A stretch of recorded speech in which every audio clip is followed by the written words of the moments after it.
Hello students and welcome back to our YouTube channel Nitesh Tiwari e learning. ये आपका अभ्यास पत्र है जो कि आंसर के साथ है, तो हम इसको करने वाले हैं।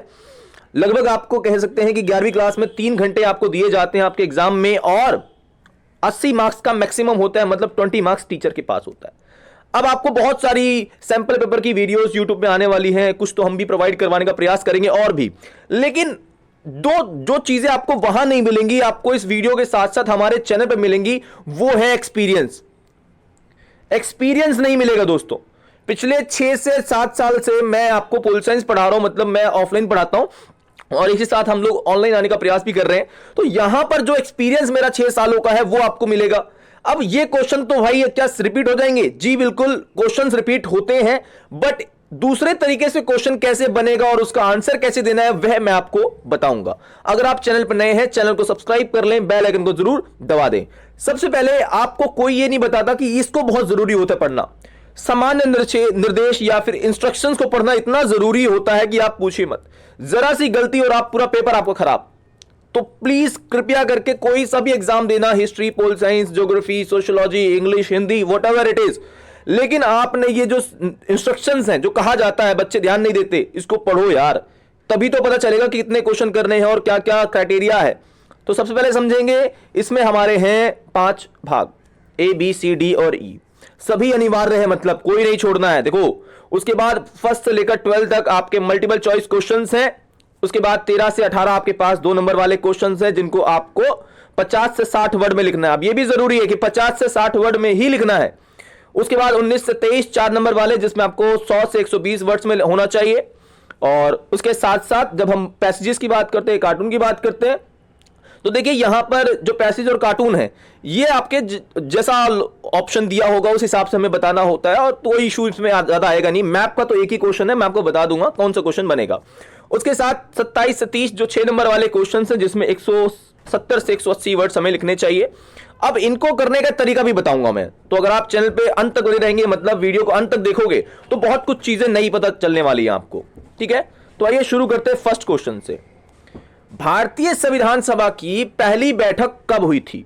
भारतीय संविधान सभा की पहली बैठक हुई 7 दिसंबर 1946, 15 अगस्त 1947, 9 दिसंबर 1945 या फिर 26 जनवरी 1945। देखिए यहां थोड़ा डाटा गलत है, 1946 ये होना चाहिए, थोड़ा सा ही गलत है। ठीक है, 1946। अब 2-3 चीजें देखो, अब ये चीज तो यहां पे आंसर लिखा है तो आपको पता चल गया हाँ जी इसका ये है, लेकिन मैं आपको 2 बैठ के और बताने वाला हूं जो बहुत इंपॉर्टेंट है। एक आपकी यही है 9 दिसंबर 1946 को पहली बैठक, उसके बाद है 11 दिसंबर 1946 को दूसरी बैठक, और 13 दिसंबर 1946 को तीसरी बैठक। 9 दिसंबर को डॉक्टर सच्चिदानंद सिन्हा जी को अस्थायी अध्यक्ष बनाया जाता है। 11 दिसंबर 1946 को डॉक्टर राजेंद्र प्रसाद जी को अध्यक्ष बना दिया जाता है, वो भी परमानेंट। और 13 दिसंबर जो आपका है 1946, पंडित जवाहरलाल नेहरू जी हमारे जो हैं भारत के पहले प्रधानमंत्री, वो क्या पेश करते हैं? उद्देश्य प्रस्ताव। अब ये फायदा हुआ एक, मतलब एक्सपीरियंस का, क्योंकि यहां पर कोई भी होता तो पहला क्वेश्चन बताया और आंसर बता के भाग गया, क्योंकि पता नहीं ना आगे का। तो आगे का जो मैं आपको बता रहा हूं, एक एक वीडियो में हम लोग डीपली चलेंगे, तो प्लीज इस चीज को समझते चलोगे ना, तो बहुत, एक सैंपल पेपर की जगह ये 5 सैंपल पेपर का काम कर देगा पक्का, इस वीडियो अंत तक बने रहोगे तो। उसके बाद देखिए अगला क्वेश्चन है, मोतीलाल नेहरू समिति अधिकारों की घोषणा पत्र की मांग कब उठाई? आपका ए 1947, बी 1950, सी 1926, डी 1928। देखिए आंसर है डी 1928। और मोतीलाल नेहरू जी जो हैं, आपको शायद पता ना हो, मोतीलाल नेहरू पंडित जवाहरलाल नेहरू के पिता भी हैं। कौन है? उनके पिता भी हैं, इस बात को याद रखिएगा। तीसरा, निम्नलिखित कौन सा प्रत्यक्ष लोकतंत्र का सबसे नजदीक बैठता हुआ उदाहरण हमारे सामने है? ए, परिवार की बैठक में होने वाली चर्चा, बी, कक्षा संचालक क्लास मॉनिटर का चुनाव, या सी, किसी राजनीतिक दल द्वारा अपने उम्मीदवार का चयन, या डी, मीडिया द्वारा कराए गए जनमत संग्रह। देखिए घर में, परिवार में बैठक, अब 5 लोग हैं, मैंने 1 2 3 4 और 5 एक ही घर में बैठे हुए हैं और आपस में चर्चा कर ली, बिल्कुल पास पास हैं। इससे पास क्या ही हो सकता है, क्योंकि स्कूल में भी अलग अलग बच्चे अलग अलग क्लास के होते हैं या फिर अलग अलग जगह के होते हैं, टीचर का भी स्थान अलग होता है, लेकिन परिवार के लोग तो एक ही साथ होते हैं ना, घनिष्ठ होते हैं। तो यहां पे आप आंसर लगा देंगे, पहला ही बिल्कुल सही रहेगा, ए इज द राइट आंसर। इस हिसाब से दिमाग लगाओ, ऐसा नहीं कि इसमें दे दिया तो आंसर भर दिया, अपना भी थोड़ा दिमाग इसमें लगाते रहिए बीच बीच में। उसके बाद 4th क्वेश्चन, रिक्त स्थान भरना है। जब भारत का संविधान लिखा जा रहा था तब भारत को 1919 और डैश के अधिनियम के अंतर्गत संसदीय व्यवस्था के संचालन का कुछ अनुभव हो चुका था। 1935 भारतीय संविधान का लगभग 70 से 75% जो हमारे संविधान में जो चीजें हैं आज जो भारत के संविधान में है वो 1935 के अधिनियम से ली गई। याद रखना 75% भी अगर बोल दे कि 75% भारतीय संविधान में जो चीजें हैं वो किस अधिनियम से ली गई हैं तो 1935 रहेगा। अब ये प्रश्न भी देखो अलग बना दिया हमने। तो इस तरीके से आप एक ही क्वेश्चन के कई जो प्रश्न समझ लोगे तो फिर आप पेपर को बहुत अच्छा करके आने वाले हो इसी सैंपल पेपर को देख के। अब पांचवा, वर्तमान में लोकसभा के डैश निर्वाचन क्षेत्र हैं और ये संख्या 1971 की गणना के आधार पर है। पहले आपको बता देता हूं मैं 489 हुआ करते थे, कब? 1971 से पहले। अब ये बात भी नहीं पता चली आपको। और अब वर्तमान में है 543 जिसमें से 2 हटा दिए गए हैं, यह भी याद रखना। पहले 545 अभी कुछ समय पहले हो गए थे लेकिन 2 को हटा दिया गया तो दोबारा 543 का डाटा है। जो 2 हुआ करते थे उनको हम लोग बोलते थे एंग्लो इंडियन बोला करते थे हम लोग, लेकिन उनको हमने हटा दिया है अभी। ठीक है, इसके साथ देखिए क्वेश्चन नंबर आपका 6। न्यायपालिका की स्वतंत्रता का अर्थ है कि सरकार के अन्य 2 अंग डैश और कार्यों में किसी प्रकार की बाधा ना पहुंचाए ताकि वह ठीक ढंग से न्याय कर सके। देखिए विधायिका और कार्यपालिका जो है वो न्यायपालिका के जो चीजें हैं उस व्यवस्थाएं हैं उसमें कोई बाधा ना पहुंचाए, क्योंकि देखिए न्यायपालिका न्याय करेगी लेकिन विधायिका मतलब यहां पर हम बात कर रहे हैं संसद की, कार्यपालिका मतलब सरकार, ये किसी प्रकार का कोई बाधा ना पहुंचाए। याद रखिएगा इस बात को। इसके साथ ही अगला प्रश्न हमारा, निम्नलिखित कथन को सही करके हमें सही करके पुनः लिखना है इस चीज को। तो क्वेश्चन है, भारतीय संघ को मजबूत करने के लिए भारतीय संविधान द्वारा एक सशक्त राज्य सरकार की स्थापना की गई है। यहां पर हम ये कह सकते हैं कि भारतीय संघ को मजबूत करने के लिए संविधान द्वारा एक सशक्त केंद्र सरकार बनाई गई, ना कि राज्य सरकार। हमने राज्य सरकार को मजबूत नहीं बनाया, हमने किसे मजबूत बनाया है? केंद्र सरकार को मजबूत बनाया है, क्योंकि केंद्र सरकार देश की रक्षा भी करती है और देश के विकास में अहम भूमिका निभा सकती है। अगर मान लीजिए हमारे देश में जैसे 28 राज्य हैं, हम सभी को मजबूत बना दें तो ऐसा नहीं हो सकता कि हर राज्य अपने बारे में सोचना शुरू कर दे और एक नया देश, अलग अलग देश बन जाए। इसलिए हमने एक केंद्र सरकार मजबूत बनाया, ना कि राज्य सरकार। क्वेश्चन नंबर 8, निम्नलिखित कथनों की जांच सत्य और असत्य के कथन के आधार पर कीजिए। मतलब आधुनिक समय में भारतीय शासन के निर्वाचन निकाय 1882 के बाद अस्तित्व में आए। बिल्कुल सही है, स्थानीय शासन जो है 1882 में ही अस्तित्व में आया। लॉर्ड रिपन, अब देखिए नई चीज यहीं पे हमने बता दिया कि लॉर्ड जो था उस समय रिपन था। कौन था? लॉर्ड रिपन का शासन था और उसी के समय पे भारत में स्थानीय शासन आता है। बिल्कुल सत्य है ये। क्वेश्चन नंबर 9, अनुच्छेद 3 संसद विधि द्वारा संघ में नए राज्यों को प्रवेश दे सकती है।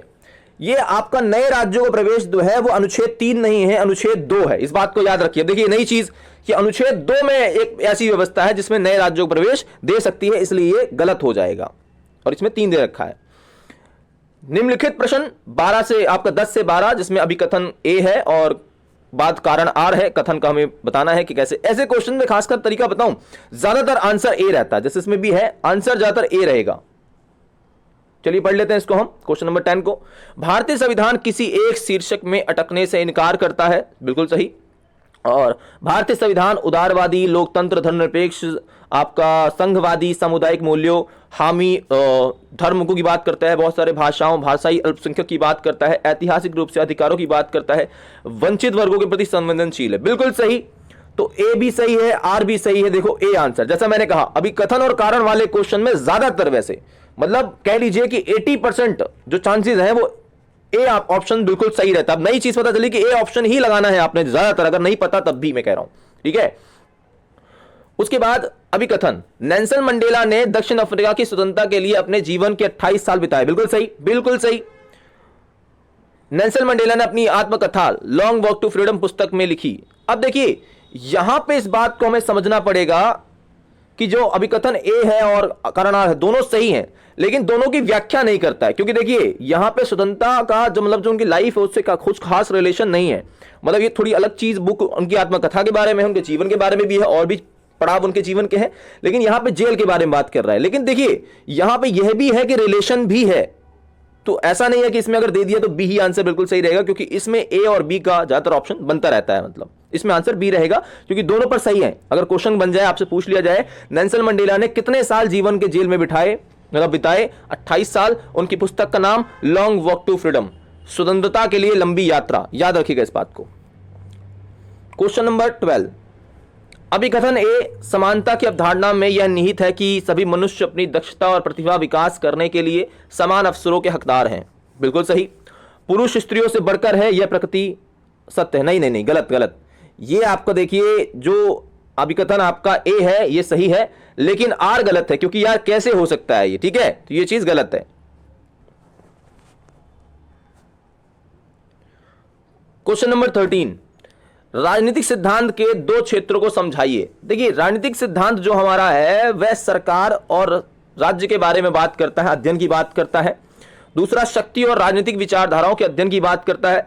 समानता, स्वतंत्रता, बंधुत्व, पंथनिरपेक्षता, समाजवाद, हर चीज के परिप्रेक्ष्य में हमें राजनीतिक सिद्धांत से ही पता चलता है। यहां तक कि संविधान के बारे में भी हम राजनीतिक सिद्धांत में ही पढ़ सकते हैं उसके बारे में। तो काफी सारे पॉइंट्स आप लिख सकते हो, केवल 2 में नहीं, काफी पॉइंट्स हो सकते हैं। अब जॉन रॉल्स के अज्ञानता के आवरण से आप क्या समझते हो? देखो, ये सैंपल पेपर सोच के ये क्वेश्चन तो करके भाग जाओगे, लेकिन भाई साहब कौन बताएगा कि ये क्वेश्चन इंपॉर्टेंट है? कौन बताएगा कि ये क्वेश्चन बहुत बार आया हुआ है? मैं आपको बताऊंगा, क्योंकि 6 साल से लगभग जो मैं पेपर देखता हूं, तो कई दफा ये क्वेश्चन आपके प्री बोर्ड, आपके पहले मतलब फर्स्ट टर्म में या फिर फाइनल टर्म में आते ही आते हैं। तो इसको समझना बहुत जरूरी है। जॉन रॉल्स का जो नया सिद्धांत, देखिए आप जॉन वर्ड भी नहीं है, जॉन रॉल्स मैं बोल रहा हूं क्योंकि बुक में चीजें जो लिखी हैं उस हिसाब से हम चल रहे हैं।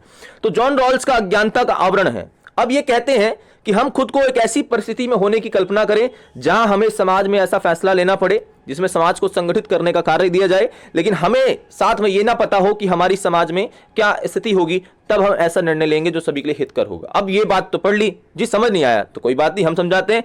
बात ऐसी है कि मान लीजिए कि ये कोई नाम है जिसका नाम है रामू, ठीक है जी। अब रामू को यह नहीं पता कि ये समाज में क्या है, मतलब ये समाज में अमीर है, ये समाज में अमीर है या गरीब है, कुछ भी नहीं पता इसको, रामू को कुछ नहीं पता, समझ पा रहे हैं? तो अभी क्या होगा कि मैं बोलूंगा ना आपको पता ये महिला है ना पुरुष है, इसको कुछ नहीं पता, ये नाम तो मैंने दिया। तो अब ये ऐसे फैसले लेगा या ऐसी चीजें करेगा जिससे सबको फायदा हो। क्यों करेगा? क्योंकि इसको तो नहीं पता ना कि समाज में इसकी क्या स्थिति होगी।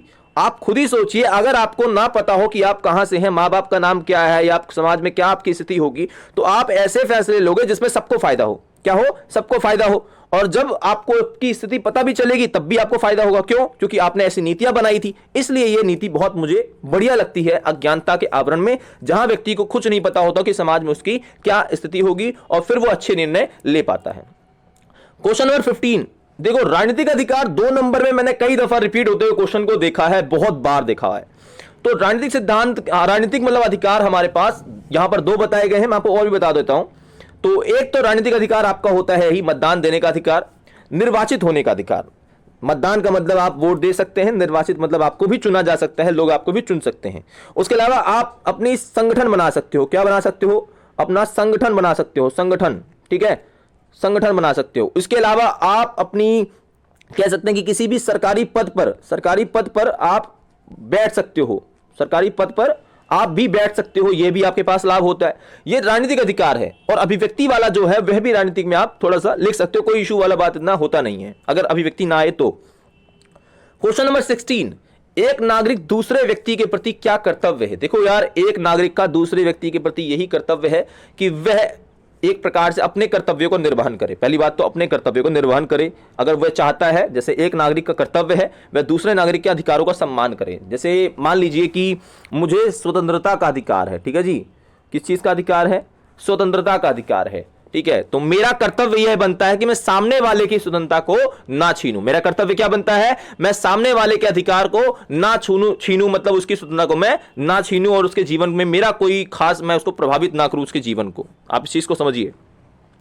क्वेश्चन नंबर 17, राष्ट्रवाद साम्राज्यों के पतन के लिए जिम्मेदार रहा है। बिल्कुल सही बात है भाई, बिल्कुल सही बात है। 20वीं शताब्दी की बात कर। अच्छा, शताब्दी क्या होता है? देखो, 20वीं शताब्दी का मतलब है यहां 1900 से लेकर के आपका जो 2000 का टाइम पीरियड है, 1901 से लेकर के 2000 का टाइम पीरियड है, यह है 20वीं शताब्दी। तो इस टाइम पीरियड में हम बात कर रहे हैं कि यूरोप में हो, चाहे हंगरी में हो, चाहे रूस में हो, बहुत सारे साम्राज्यों का पतन होता है और उसका सबसे बड़ा कारण होता है आपका राष्ट्रवाद का उदय आपका और संप्रभुता की भावना।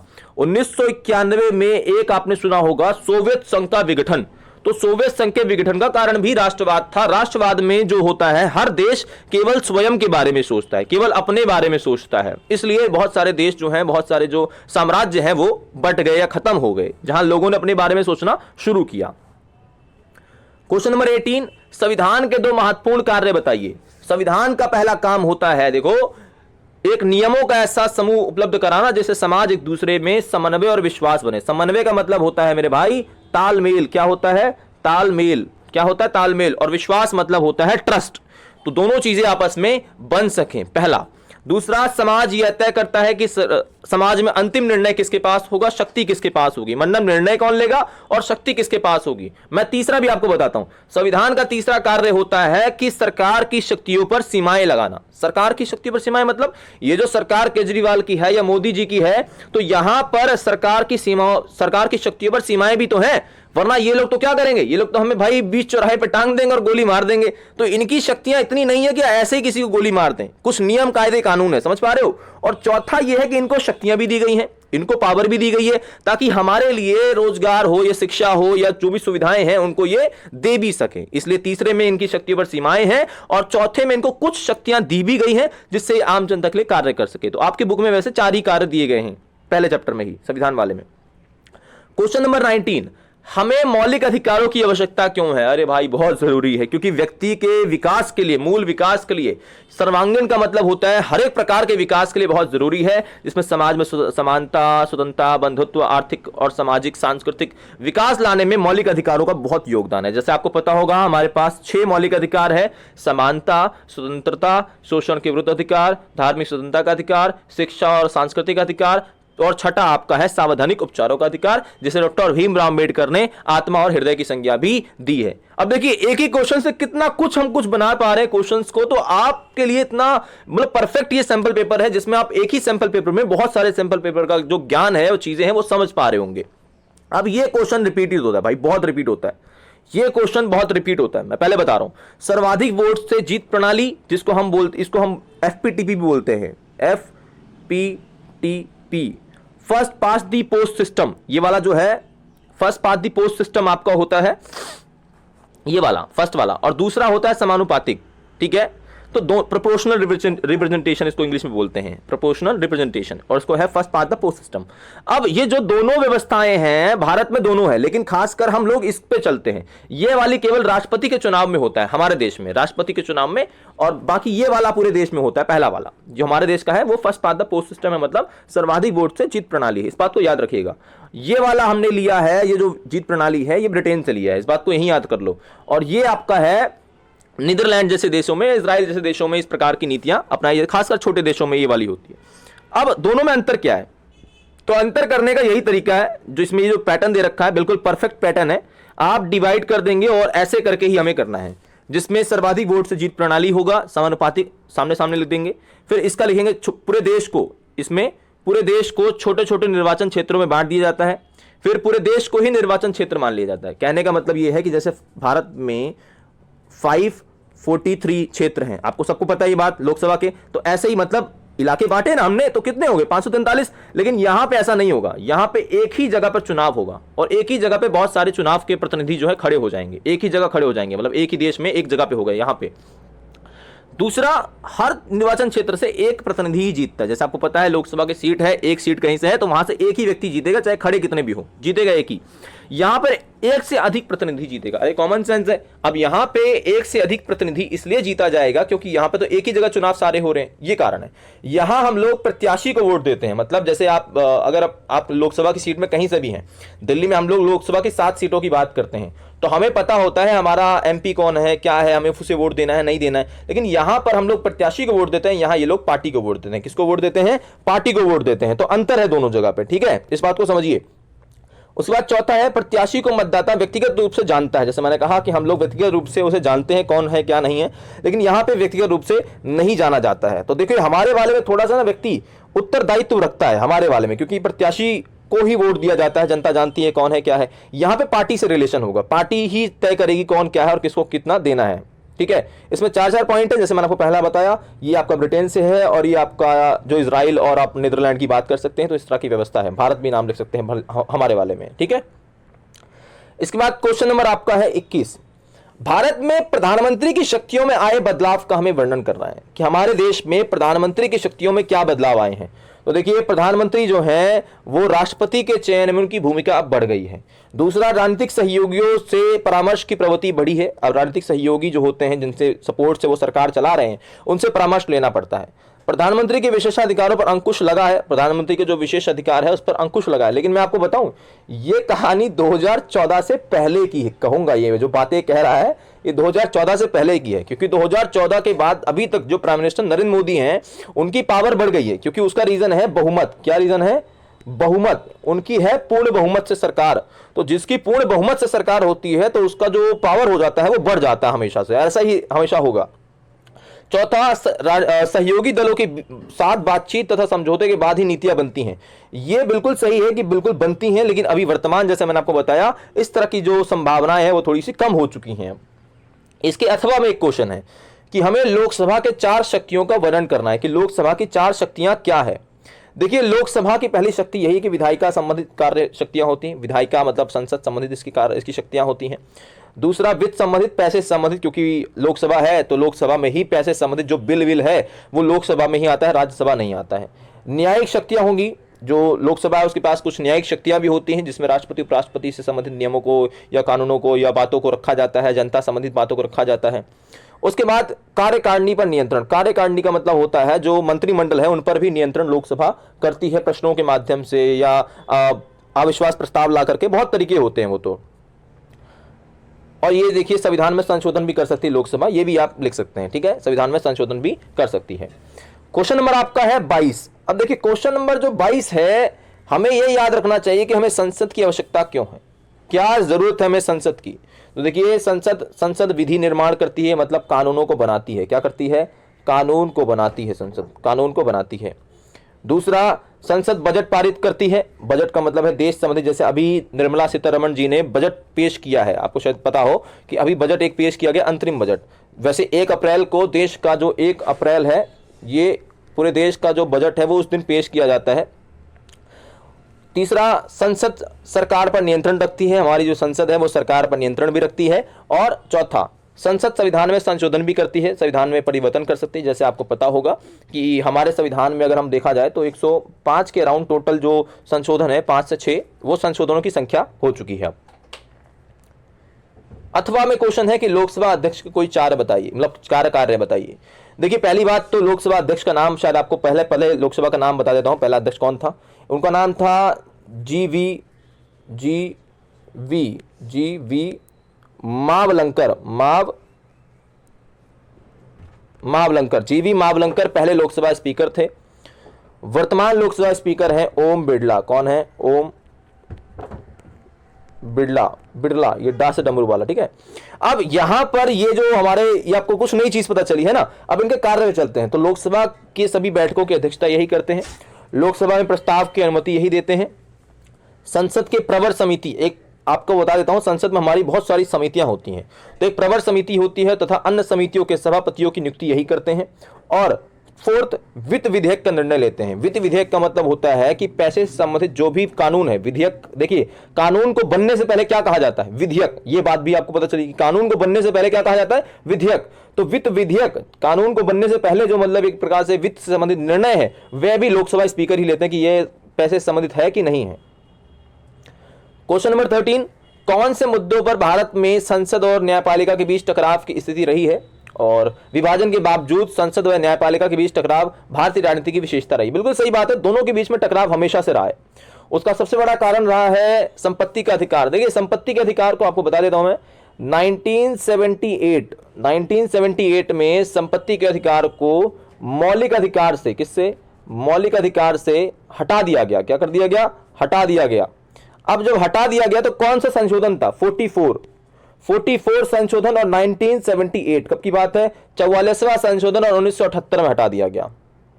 इसी के साथ संसद हमारे संविधान को संशोधित करने की शक्ति के संबंध में है, मतलब हमारा जो एक प्रकार से संसद है वो संविधान में संशोधन कहां तक कर सकता है, यह भी दोनों के बीच में एक संघर्ष है। 1973 बताता हूं मैं आपको, जिसमें केशवानंद भारती केस आया था, केशवानंद भारती केस, जिसमें दोनों के बीच में टकराव की स्थिति आती है, जहां पर न्यायपालिका कहती है कि सरकार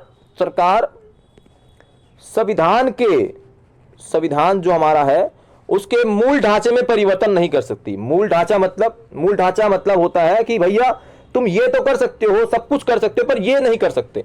पर ये सरकार को कभी नहीं बताया न्यायपालिका ने कि किस में करा जा सकता है, मतलब यहां पे सरकार को कंफ्यूज कर दिया, किसने? न्यायपालिका ने। तीसरा, निवारक नजरबंदी कानून के संबंध में। अब निवारक नजरबंदी का मतलब आपको बता दूं पहले मैं, कि सरकार को जब लगता है कि कोई व्यक्ति सरकार में या देश के लिए कानून व्यवस्था के लिए खतरा है, तो सरकार उसको नजरबंद कर लेती है। जैसा इंदिरा गांधी ने 1975 में किया था, जब 25 जून 1975 को इंदिरा गांधी ने आपातकाल लगाया। कब लगाया था? तो 25 जून 1975। कब? 1975। तो इंदिरा गांधी ने 676 बड़े बड़े नेताओं को गिरफ्तार करवा लिया। मतलब गिरफ्तार का मतलब या तो जेलों में डलवा दिया या उनके घर में ही पैक कर दिया, उनके घर में ही पुलिस बाहर खड़ी कर दी। तो ये जो सरकार है और न्यायपालिका है, इन दोनों के बीच में थोड़ा टकराव है कि भाई ये गलत तरीके का तुम इस्तेमाल इसका कर लेते हो। चौथा, नौकरियों में आरक्षण संबंधित कानून। अक्सर सरकार वोट बैंक के लिए आरक्षण संबंधित जो नीतियां हैं उसमें चेंजेस करती रहती है, तो न्यायपालिका और उसके बीच में अक्सर टकराव की जो स्थिति है वो बन जाया करती है। इस बात को समझिएगा। अगला देखिए, क्वेश्चन नंबर आपका है 24, जहां पे हमें एक कार्टून देखना है और इसको ध्यानपूर्वक समझने के बाद आप क्वेश्चन आंसर को समझेंगे। पहले तो देखिए, जो कार्टून है इसमें ये नेहरू लग रहे हैं, ठीक है जी, और ये लीडर्स उड़ रहे हैं, ये तो हमें रफली दिख गया। अब क्वेश्चन देखने पड़ेंगे, क्वेश्चन में किस तरह की व्यवस्था है। तो देखिए यहां लिखा भी है नीचे, ये जब नेहरू है राज्यपालों की नियुक्ति कर रहे हैं, तो उसमें से कुछ मंत्री पद छोड़ने को इच्छुक नहीं थे। अब देखिए यहां पर देखिए कि राज्यपाल का मतलब होता है जो राज्य का प्रमुख होता है। किसका प्रमुख होता है? राज्य का। जैसे देश का प्रमुख कौन है? देश का प्रमुख होता है राष्ट्रपति देश का, और देश का सरकार का प्रमुख होता है प्रधानमंत्री। कौन होता है? प्रधानमंत्री। किसका प्रमुख होता है? देश का, सरकार, देश की सरकार का। लेकिन अगर मैं कहूं राज्य सरकार, राज्य जो सरकार होती है उसका प्रमुख होता है राज्यपाल। कौन होता है? राज्यपाल होता है। कौन होता है? राज्यपाल। और राज्य का, सरकार का प्रमुख होता है मुख्यमंत्री। अंतर समझिएगा इस बात को। अब क्वेश्चन है कि राज्यपाल की नियुक्ति कौन करता है? तो राज्यपाल की नियुक्ति करते हैं हमारे प्रधानमंत्री, उप प्रधानमंत्री, राष्ट्रपति, या फिर आपके डी उपराष्ट्रपति। करते राष्ट्रपति हैं सी, लेकिन किससे पूछ कर करते हैं? तो प्रधानमंत्री से पूछ कर करते हैं। ये बात याद रखिएगा। वैसे यहां पर आंसर जो आएगा वो राष्ट्रपति ही आएगा। क्वेश्चन नंबर अगला, राज्यपाल की नियुक्ति कितने वर्ष के लिए होती है? 2 साल, 4 साल, 6 साल या 5 साल? आंसर है 5 साल। जितना आपका चुनाव की अवधि होती है वही होती है लगभग। 24 का 3, कौन से आयोग ने अपनी रिपोर्ट में यह सिफारिश की थी कि राज्यपालों की नियुक्ति अनिवार्य तथा निष्पक्ष होनी चाहिए? ए शाह आयोग, बी मंडल आयोग, सी सरकारी आयोग, या डी सरकारिया आयोग। सरकारिया आयोग जो है केंद्र और राज्य सरकार से संबंधित जो मामले हैं या संबंध है उनको सुधारने की बात करता है। मंडल आयोग जो है ओबीसी लोगों को आरक्षण देने की बात करता है। और शाह आयोग जो आपातकाल के दौरान, जो इंदिरा गांधी ने, मैंने बताया आपको पूरी 25 जून 1975 को आपातकाल लगाया था, तो उससे संबंधित गड़बड़ियां जो की थी वो शाह आयोग देखने वाला था। और सरकारी आयोग जो आपका है वो सरकार की संबंधित नीतियां हैं उससे संबंधित बातों को लेकर था। इसका आंसर वैसे सरकारी आयोग है, ठीक है। क्वेश्चन नंबर 24 का 4, राज्यपाल किस अनुच्छेद के अंतर्गत राज्य में राष्ट्रपति शासन लागू कर सकता है और सिफारिश कर सकता है? ए 356, बी 352, सी 358, डी 556। राइट आंसर आपका बिल्कुल यहां पर है 356। अब मैं आपको थोड़ा सा डीप बताता हूं। 352, 356 और 360 आपातकाल केवल इन तीनों में ही लगते हैं, केवल इन 3 में लगते हैं, केवल इन 3 में। इस बात को याद रखना। पहला लगता है 352 जब बाहरी आक्रमण हो जाए, कोई दुश्मन देश जैसे पाकिस्तान हम पर हमला कर दे तो 352 लगेगा। किसी राज्य में मुझे आपातकाल लगाना है, जैसे पश्चिम बंगाल में लगाना है, यूपी में, या बिहार में लगाना है, तो मैं 356 का प्रयोग करूंगा। और अगर देश में तंगी, आर्थिक तंगी आ गई है, हम आर्थिक रूप से कंगाल हो गए, पैसा नहीं हमारे पास, तो 360 लगेगा। इस बात को याद रखना। अब कुछ भी आ जाए तो आप बता पाओगे क्योंकि मैंने हर चीज आपको इसमें बता दी है। क्वेश्चन नंबर 25 पैसेज है, पैराग्राफ है, इसको आप पढ़िएगा, जिसमें देखिए संविधान से आपका क्या अभिप्राय है। ए, संविधान नियमों का समूह है, बिल्कुल सही। संविधान कानूनों का समूह है, बिल्कुल सही। संविधान सिद्धांतों का समूह है, बिल्कुल सही, क्योंकि हर चीज है इसमें, नियम भी है, कानून भी है, सिद्धांत मतलब प्रिंसिपल्स भी हैं। तो उपरोक्त सभी बिल्कुल सही इसमें लगाया है आंसर, उपरोक्त सही आंसर इसका रहेगा। अगला, संविधान सभा के प्रारूप समिति के अध्यक्ष कौन थे? देखिए यहां चेक कर लेते हैं, ठीक है। A, BN Rao, B, BR Ambedkar, Bhimrao Ambedkar ji हमारे, सी, BR वर्मा, या डी आपके राजेंद्र प्रसाद। राइट आंसर आपका रहेगा डॉक्टर भीमराव अम्बेडकर। और डॉक्टर भीमराव अम्बेडकर जी हमारे प्रारूप समिति के अध्यक्ष थे, उसके साथ साथ पहले कानून मंत्री भी देश के रहे, इसी के साथ साथ वो भारतीय संविधान के जनक भी कहे जाते हैं। इस तीनों क्वेश्चन को याद रखिएगा। तो डॉक्टर भीमराव अम्बेडकर जो है राइट आंसर है। अगला है, भारतीय संविधान एक जीवंत का प्रमाण क्या है? क्यों जीवित है आज भी भारतीय संविधान? तो आंसर है दुनिया का सबसे बड़ा संविधान है। बी, दुनिया के सबसे बड़े लोकतंत्र के संविधान है। समय के अनुसार हुए संविधान संशोधन, या डी उपरोक्त में से कोई नहीं। राइट आंसर आपका रहेगा सी। क्या रहेगा? राइट आंसर आपका रहेगा सी, क्योंकि समय के अनुसार इसमें परिवर्तन हुए हैं। तो समय के अनुसार परिवर्तन इसमें हुए हैं, तो राइट आंसर यही रहेगा। क्वेश्चन नंबर 25 का 4, संविधान का निर्माण किया जाता है। ए, सरकार की इच्छाओं के अनुरूप, बी, समाज की इच्छाओं के अनुरूप, सी, राष्ट्रपति की इच्छाओं के अनुरूप, या प्रधानमंत्री की इच्छाओं के अनुरूप। देखिए समाज की इच्छाओं के अनुरूप, समाज को जिस प्रकार से समाज चाहिए, जिस प्रकार के प्रश्न चाहिए, जिस प्रकार की समस्याएं उनकी है, उसी के आधार पर संशोधन होता है कि भाई इसको सॉल्व किया जाना चाहिए। तो राइट आंसर आपका रहेगा बी, बिल्कुल समाज के इच्छाओं के अनुरूप। अब ये देखिए, ये क्वेश्चन आता है कि ऐसे भारत के कौन से राज्य जहां द्विसदनात्मक विधानसभा है। अब देखिए, आपने वीडियो कहीं देखी होगी और आपको ये आंसर देख के बता दिया हाँ भाई ऐसा ऐसा है, लेकिन यह समझाए पहले कि द्विसदनात्मक का मतलब क्या होता है ना। इस बात को समझते हैं। द्विसदनात्मक का मतलब होता है कि ऐसे राज्य जहां 2 सदन होंगे। क्या होंगे? 2 सदन होंगे। जैसे आप लोगों को एक बात तो पता होगी शायद कि हमारे संसद में 2 सदन है। लोकसभा, क्या है? लोकसभा, और एक क्या है? राज्यसभा। ठीक है जी। तो ये कहां की बात है? ये देश की बात है, हमारे संसद की बात है। ऐसे ही कुछ ऐसे राज्य हैं, कम से कम 6 ऐसे राज्य हैं जहां पर 2 सदन हैं। सभी जगह नहीं है, केवल 6 राज्यों में लगभग 2 सदन हैं। वे कौन से राज्य हैं? और 2 सदन का मतलब पहले बताओ। तो 2 सदन के नाम है, एक होता है विधान सभा और एक होता है विधान परिषद। तो विधानसभा का मतलब होता है जिसका चुनाव जनता करती है, और विधान परिषद जिसका चुनाव वो जो एमएलए चुन कर गए हैं वो विधान परिषद का चुनाव करते हैं, लोगों का चुनाव करते हैं। जैसे लोकसभा हम लोग चुनते हैं, और राज्यसभा का चुनाव जो है, राज्यसभा का जो चुनाव है वो हमारे एमपी और एमएलए करते हैं। उसी पैटर्न में है। ठीक है। तो ऐसे 6 राज्य कौन कौन से हैं? तो आपका एक है यूपी, यूपी, बिहार, ठीक है, यूपी बिहार। आपका जो महाराष्ट्र का रीजन है, आपका जो आंध्र का रीजन है, ये रहा आंध्र प्रदेश, तेलंगाना, और उसी के साथ साथ जो हमारा कर्नाटका का रीजन है, यहां पर इस प्रकार की व्यवस्थाएं हैं।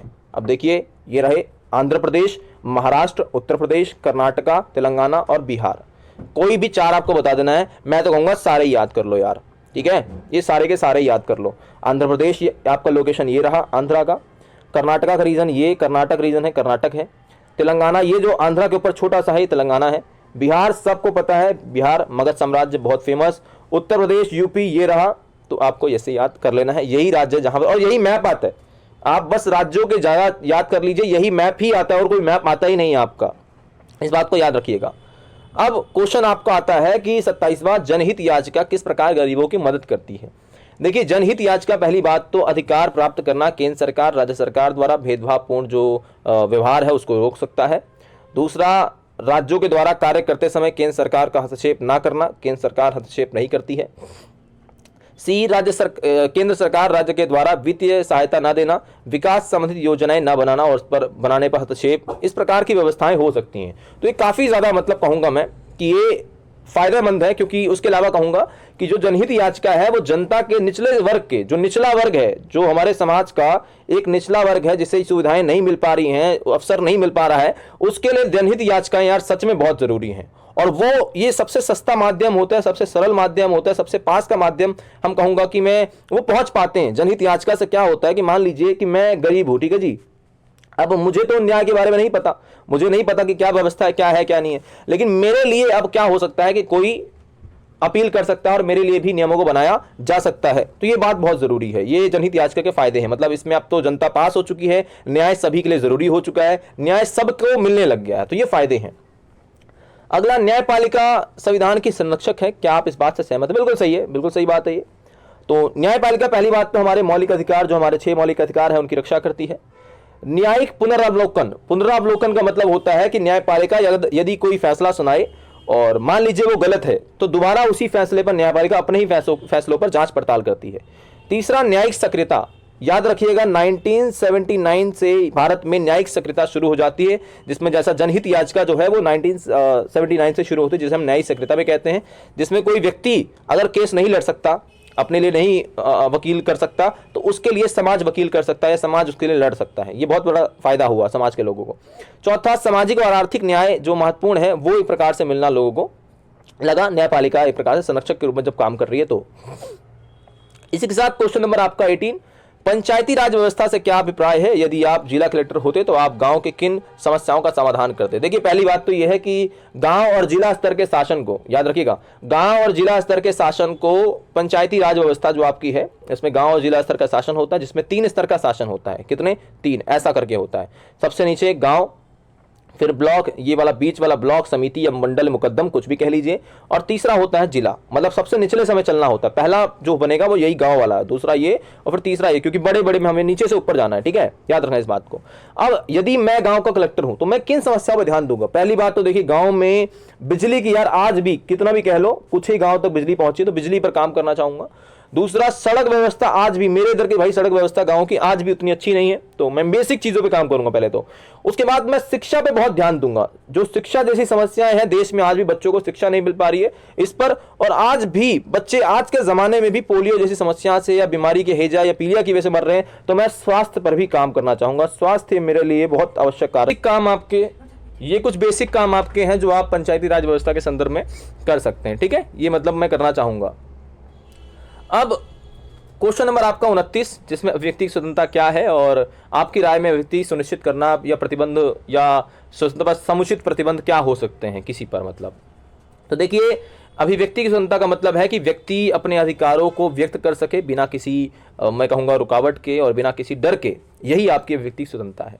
अनुच्छेद 19 हमें यह कहता है कि हम कह सकते हैं और प्रतिबंधों के कारण लोग अपनी स्वतंत्रता कायम रह सकती है, मतलब हम प्रतिबंध भी अगर लगाए जाए, जैसे मैंने कहा ना, आप किसी व्यक्ति पर गलत तरीके से बात नहीं कर सकते, आप स्वतंत्र हैं, अपनी बातों को रख सकते हैं, लेकिन किसी भी व्यक्ति को या उसकी स्वतंत्रता पर बाधा उत्पन्न आप नहीं कर सकते हैं, ये चीज़ गलत होगी। स्वतंत्रता आपको तब तक मिलनी चाहिए, स्वतंत्रता आपको तब तक मिलनी चाहिए जब तक आप किसी और के लिए हानि नहीं बन रहे हैं, मैं इस बात को कहूँगा। और उसी के साथ साथ अभिव्यक्ति जो है अपने आप में एक बहुत ज़्यादा सीमित मैं कहूँगा अधिकार है, जहाँ पे व्यक्ति को उस हद तक ही बोलना चाहिए जहाँ वो अपनी बातों को रखना चाहे, अपने विकास की बात, अपने प्रतिभा को विकास की बात करना चाहिए, अपने समाज की बात करना चाहिए, लेकिन किसी अन्य समाज पर किसी प्रकार का एलिगेशन या किसी प्रकार का आरोप प्रत्यारोप नहीं करना चाहिए। मैं इस बात से थोड़ा बचूंगा।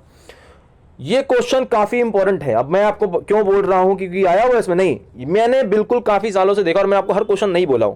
एक क्वेश्चन आपको मैंने बोला था जॉन स्टुअर्ट मिल का जो बोल रहा हूं, और एक हानि सिद्धांत जो आपका ये वाला है, और एक आपका अज्ञानता के आवरण में जो जेएस मिल आपका जॉन रॉल्स का था। तो दोनों इंपॉर्टेंट है काफी, दोनों में से एक आता है।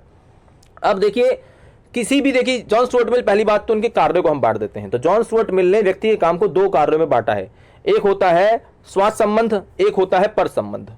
स्वास्थ्य संबंध मतलब ऐसे काम जिसको करने से केवल आपको हानि होगी, और पर संबंध जिसको करने से आपको हानि होगी और समाज को भी हानि होगी। उसके बाद ये कहते हैं कि किसी व्यक्ति के कार्य करने की स्वतंत्रता व्यक्तिगत या सामूहिक रूप से हस्तक्षेप का एक इकलौता जो उद्देश्य है वो आत्मरक्षा है। मान लीजिए कि ऑप्शन ए जो है ऑप्शन बी को ये मार देगा, मतलब ए जो है ये बी को मार देगा, तो अभी हमारे पास ए पर प्रतिबंध लगाने का केवल यही साधन है कि बी कैसे लगा सकता है। बी कैसे लगा सकता है, उसको पता चल जाए कि ये मुझ पर हमला करने वाला है, मुझे मारने वाला है, तो ये इसे जेल भिजवा सकता है, और ये जेल भिज जाएगा तो जो उसकी स्वतंत्रता है वो छिन जाएगी। इस प्रकार से मतलब एक साधन आत्मरक्षा है। दूसरा, सभ्य समाज में किसी व्यक्ति की इच्छा के खिलाफ अगर हम उसको प्रतिबंध लगाना चाह रहे हैं तो केवल एक ही कारण है, या तो हम खुद को हानि से बचाना चाह रहे हैं या सामने वाले को हानि से बचाना चाह रहे हैं।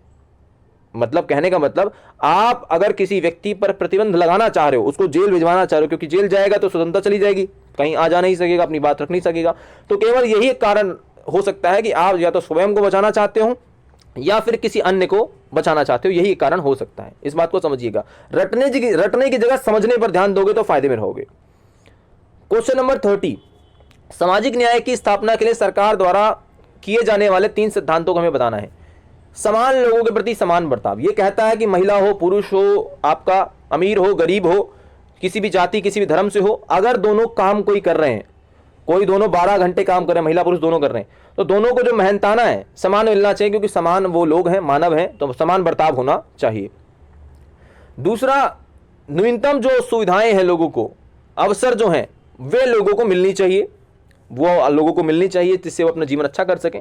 और विशेष जरूरतों ख्याल का मतलब यहाँ है कि जो महिला है, पुरुष है या समाज के अन्य वर्ग है जो कमजोर है, तो उन्हें भी थोड़ी सुविधाएं मिलनी चाहिए। एक और तरीका हो सकता है समानुपातिक न्याय।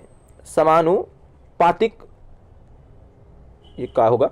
न्याय। समानुपातिक न्याय का मतलब यह है कि मान लीजिए कि एक व्यक्ति जो है, ए जो है बहुत समझदार है, बहुत मेहनत करा हुआ है, 12-12 घंटे पढ़ के अब ये इंजीनियर बन गया है, और बी जो व्यक्ति है ये रिक्शे वाला है, तो क्या दोनों को समान न्याय मिलना चाहिए, दोनों को समान इज्जत मिलनी चाहिए? मेरे आंसर से बिल्कुल नहीं, क्योंकि इन्होंने मेहनत ज्यादा की है तो थोड़ा सम्मान के अधिकारी ए ज्यादा है और बी को थोड़ा कम मिलना चाहिए। तो इस प्रकार का न्याय भी हो सकता है, क्योंकि जिस व्यक्ति ने जितनी मेहनत की भाई उसको उतना अवसर भी तो दो, उतना सम्मान भी तो दो। इस बात को समझिएगा। अगला अथवा में है कि न्याय के विभिन्न आयामों की हमें बताना है। तो न्याय के आयाम है विधिक न्याय, जो कानून के द्वारा न्याय है, जिसको हम औपचारिक न्याय कह सकते हैं। दूसरा, राजनीतिक न्याय, सभी व्यक्ति को वोट देने का अधिकार, अपना प्रतिनिधि बनने का अधिकार या चुनाव में खड़े होने का अधिकार जैसा है, उसके बाद संगठन बनाने का अधिकार, ये राजनीतिक है। तीसरा, सामाजिक, समाज में आपको किसी प्रकार का कोई भेदभाव ना हो, आपको सारी सुविधाएं आपको भी दी जाएं। और आर्थिक न्याय का मतलब आप अपना रोजगार धंधा जो है वो खोल सको, अपने जीवन को अच्छा बना सको। तो ये रहा आपके सैंपल पेपर के सारे क्वेश्चन। होपफुली आपको क्वेश्चन पेपर जो है, ये सैंपल पेपर समझ में आया होगा, और मैंने बहुत अलग तरीके से बताने का प्रयास किया है। और अगर आप चैनल पर नए हैं, चैनल को सब्सक्राइब कर ले, बेल आइकन को जरूर दबा दें दोस्तों। इसके साथ जय हिंद, जय भारत।